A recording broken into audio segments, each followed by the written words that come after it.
ఈరోజు సుందరగిరి భారతీయ communist party గ్రామ శాఖ తరపున ప్రభుత్వాన్ని కోరడం ఏమనగా మొన్న జరిగినటువంటి పహల్గాం ఉగ్రవాద దాడిలో చాలామంది అమరులైనారు.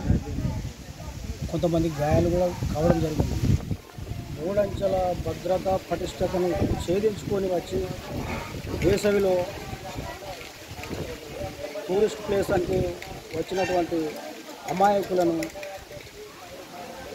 వాళ్ళను హిందువులను చూసి మరీ నిర్ధారణ చేసుకొని విచక్షణారహితంగా కాల్పులు జరిగినటువంటి ఘటన దేశాన్ని ఉలిక్కిపడేలా చేసింది.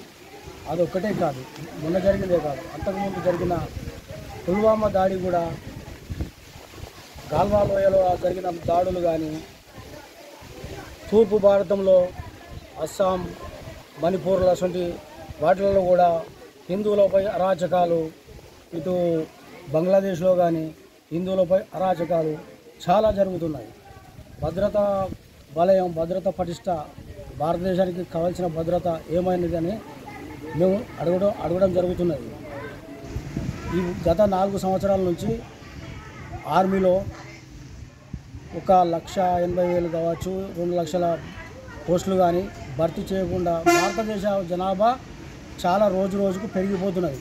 ప్రపంచంలో మొట్టమొదటి స్థానంలో భారతదేశ జనాభా మొట్టమొదటి స్థానంలో ఉన్నది. చైనాను పక్కకు నెట్టి భారతదేశ జనాభా ప్రథమ స్థానంలో నిలవడం జరిగింది. అలాంటి ఇన్ని కోట్ల జనాభాకు రక్షణగా భద్రత పటిష్టం చేయాలి. భారతదేశంలో యువకులు, చదువుకున్న వాళ్ళు, ఉత్సాహవంతులు, వాళ్ళను ఆర్మీలో కానీ సైన్యంలో కానీ త్రివిధ రంగాలలో చేర్చుకొని భారతదేశ ప్రతిష్టను గట్టిపరచాలి. మరియు పాక్ ఉగ్రవాదులను పెంచి పోషిస్తుంది. ఆర్టికల్ 370 ఉన్నప్పుడు జమ్మూ కాశ్మీర్లో ఉగ్రవాద సంస్థలు పేటరైపోతున్నాయి, ఆడ బాగా ఉగ్రవాద సంస్థలు పెంచిపోస్తున్నాయి అని అన్నారు. కానీ ఇప్పుడు 370 ఆర్టికల్ను రద్దు చేసిన తర్వాత కూడా ఇంత దారుణంగా ఈ మూడంచెల వ్యవస్థను ఛేదించుకొని వచ్చి ఈ శేషనాగ్ జిల్లా పహల్గాంలో ఇట్లాంటి హేయమైన దాడి జరిగినందుకు అందరికీ చాలా బాధగా ఉంది. దేశంలో ప్రతి ఒక్క యువకుడు కానీ ప్రతి ఒక్కరు బాధపడాల్సిన విషయం. ఇప్పుడు వారికి ప్రభుత్వం తరఫున వారికి ఆర్థిక సహాయం అందించి తగు విధంగా వాళ్ళని ఆదుకోవాలి.